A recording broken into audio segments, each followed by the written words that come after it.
মহামারী করোনার ধাক্কা সামলাতে হিমশিম খাচ্ছে পুরো বিশ্ব। করোনার নতুন নতুন ভ্যারিয়েন্টের কাছে বিশ্বের ক্ষমতাধর রাষ্ট্রগুলো ধরাশায়ী। পৃথিবী জুড়ে টিকার কার্যক্রম চললেও থামছে না সংক্রমণ ও মৃত্যু। চলতি সপ্তাহের শুরুর দিকে সংক্রমণ ও মৃত্যু কমলেও শেষ দিকে বেড়েছে আবারও। ওয়ালমিটের তথ্য অনুযায়ী বিশ্বে গত 24 ঘন্টায় সংক্রমণের হার বেড়েছে, তবে কিছুটা কমেছে মৃত্যুর হার।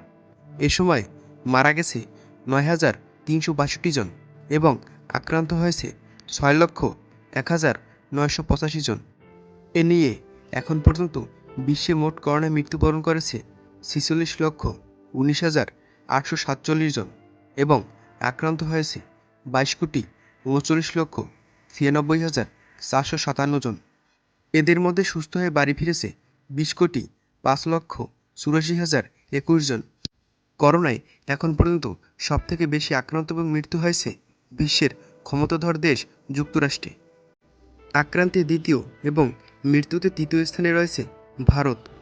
আক্রান্তের তৃতীয় এবং মৃত্যুতে দ্বিতীয় স্থানে রয়েছে ব্রাজিল। আক্রান্তের দিক থেকে চতুর্থ স্থানে রয়েছে যুক্তরাজ্য। এই ছিল করোনার সর্বশেষ পরিস্থিতি। পরবর্তী আপডেট পেতে আমাদের চ্যানেলটি সাবস্ক্রাইব করে সাথেই থাকুন। ধন্যবাদ সবাইকে।